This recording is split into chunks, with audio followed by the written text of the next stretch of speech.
Ladies and gentlemen, this is Adarsh and welcome to My Gonedi. Aju വർഗീസിന്റെ ഒരു thriller cinema ഇപ്പൊ OTT വന്നിട്ടുണ്ട്. So ഇങ്ങനെ ഒരു സിനിമ തിയേറ്റർ റിലീസ് ചെയ്ത പോലും ഞാൻ പേഴ്സണലി അറിഞ്ഞിട്ടില്ല. ഇപ്പൊ എന്റെ GK അപ്ഡേറ്റ് ആവാത്തതിന്റെ കുഴപ്പമാണ്. I don't really no.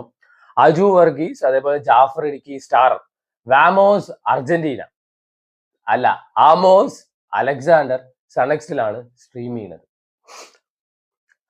കിടു പറഞ്ഞ വൻ കിടു ത്രില്ലർ. സാധാരണക്കാർക്കുള്ളതല്ല. ഈ ഉറക്കമില്ലാത്ത ആൾക്കാരില്ലേ, എന്നെ പോലെയുള്ള ആൾക്കാർ. ഞാനൊക്കെ ഉറങ്ങാൻ 3 മണിയൊക്കെ ആവും. സോ ഈ സിനിമ ഞാൻ കണ്ടു 10 മണിക്ക് ഞാൻ കിടന്നുറങ്ങി. സോ അങ്ങനെയുള്ളവർക്കുള്ള പീക്ക് പീക്ക് പീക്ക് പടമാണ്. സോ ഇതിന്റെ ഡയറക്ടർ ആൻഡ് പ്രൊഡ്യൂസർ ആദ്യം തന്നെ എന്റെ ഭാഗത്തുനിന്ന് ഞാൻ നന്ദി രേഖപ്പെടുത്തുന്നു.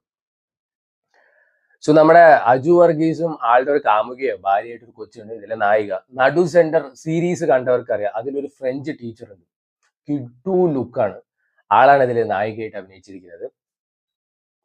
ക്യാമറാമാൻ വേണുവിനോടൊപ്പം രേണുക, അതാണ് പരിപാടി. ഒരാള് ക്യാമറാമാൻ, ഒരാള് റിപ്പോർട്ടർ. രാജാ പാട്ട് സെറ്റപ്പാണെന്ന് ആദ്യത്തെ ഒരു 25 മിനിറ്റ് തന്നെ മനസ്സിലാവും.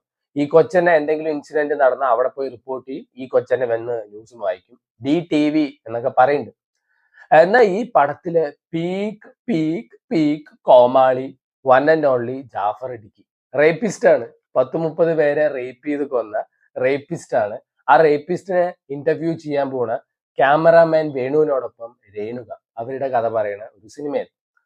ഇപ്പോഴത്തെ ഒരു കറന്റ് സെനാരിയോക്ക് പറ്റിയ പടവും. അതായത് ഇപ്പൊ സോഷ്യൽ മീഡിയ ഇന്റർവ്യൂസ് ഒക്കെ എങ്ങനെയാണ്, പെണ്ണ് പിടിച്ചവൻ, കള്ളുകുടി അല്ല മറ്റേ കഞ്ചാവ് വലിച്ചവൻ, അതേപോലെ ഡ്രഗ്സ് കടത്തിയവൻ, കോമാളികൾ, അലവലാദികൾ, അങ്ങനെയുള്ളവരെയൊക്കെയാണല്ലോ ഇപ്പൊ ഇന്റർവ്യൂ ചെയ്യുന്നത്. അവർക്കൊക്കെ പറ്റിയ പടമാണ്. റേപ്പിസ്റ്റിനെ കണ്ടപ്പോ പറയണം, ഹായ് ദിസ് ഇസ് മേരി.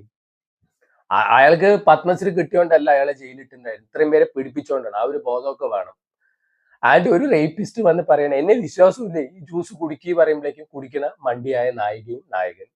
പിന്നെ നടക്കുന്ന പരിപാടിയൊന്നും ഞാൻ പറയണ്ടല്ലോ. കോമാളി പറഞ്ഞ പീക്ക് കോമാളിയാണ് ജാഫർ ഇടുക്കി ഇതിൽ. അങ്ങേരെ വിചാരം അങ്ങേരെ എന്തോ മോഹൻലാലിന് പഠിക്കുകയാണെന്നാണ്. സർക്കസിലെ ജോക്കറിനെ പോലെയാണ് തോന്നിയത്. അയ്യോ, ഓരോ സാധനം കാണുമ്പോ യക്ക് എന്നാണ് പറയാൻ തോന്നിയത്.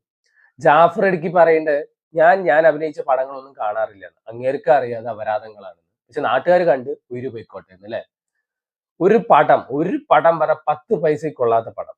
15-20 മിനിറ്റിൽ കണ്ടു തീർക്കാവുന്ന ഒരു പടം, അല്ലെങ്കിൽ എടുത്തു തീർക്കാവുന്ന ഒരു പടം. Non linear way of story telling പറഞ്ഞിട്ട് ഇങ്ങനെ പിടിക്കണ മൂക്കിനെ കൊണ്ടുപോയിട്ട് 10 റൗണ്ട് തലയ്ക്ക് ചുറ്റും ചുറ്റിയിട്ട് മൂക്കി പിടിച്ചിട്ടുണ്ട്. ആൻഡ് ഇതിലാ മറ്റേ നായികയൊക്കെ എന്റെ അവസ്ഥയാണ് ഇപ്പോഴത്തെ എന്റെ അവസ്ഥയല്ല, കേരളത്തിലുള്ള ഒരുവിധം എല്ലാവരുടെ അവസ്ഥയും സൗണ്ട് ഇല്ലാത്ത അവസ്ഥയാണ്. ഡയലോഗൊക്കെ പറയുമ്പോ വായന്ന് സൗണ്ട് വരില്ല. എന്താ മോളെ ജലദോഷമാണോ? അയ്യോ, ഇമോഷണൽ സീൻസ് കാണുമ്പോൾ ചിരിയാണ് വരുന്നത്. റേപ്പിസ്റ്റിനെ വീട്ടിൽ ഇന്റർവ്യൂ ചെയ്യാൻ പോയിട്ട് അവിടെയുള്ള ബേസ്ബോൾ ബാറ്റ് വെച്ചിട്ട് ക്രിക്കറ്റ് കളിക്കുന്ന അജു വർഗീസ് എന്ന വാഴപ്പിണ്ടി നട്ടലുള്ള ഒരു നായകൻ. അജു വർഗീസിന്റെ റീസെന്റ് ഫിലിംസ് ഒക്കെ നോക്കുകയെന്ന് വെച്ചാൽ കിട്ടു പടങ്ങളാണ്.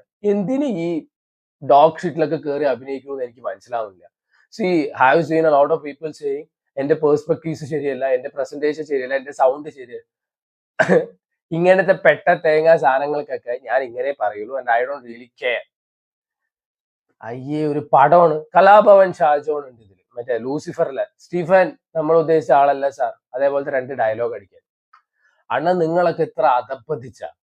ഇങ്ങേരെ ഈ ഇടയ്ക്ക് ഞാനൊരു പടം കണ്ടിട്ടുണ്ടായിരുന്നു. രാമചന്ദ്രൻ ബോസാനിക്കും അല്ല, CI Ramachandran retired S I. കൊച്ചു പടമാണ്. 1 സ്റ്റാർ കാസ്റ്റിലെ 1 ബഡ്ജറ്റിൽ എടുത്ത പടമല്ല, എന്നാൽ നല്ല പടമാണ്. അങ്ങനത്തെ പടങ്ങളൊക്കെ അഭിനയിക്കണ, അല്ലാതെ ഇജാതി പെട്ടത്തേങ്ങ പോയി ചാടല്ലേ. ഒന്നുമില്ല, അങ്ങേർക്കൊന്നും ഒന്നും പെർഫോം ചെയ്യാനില്ല. അജു വർഗീസിന് ഒന്നും ചെയ്യാനില്ല. ജാഫർ ഇടുക്കിയുടെ കുറെ സർക്കസ് ഉണ്ട് ഈ സിനിമയിൽ. ആൻഡ് ഇത് കണ്ട് ഇഷ്ടപ്പെടുന്ന ആൾക്കാരും ഉണ്ടാവും. There will be lot of people. So വേണ്ടവർ കണ്ടു നോക്കുക. This movie is available on sun next OTT platform. Try it out.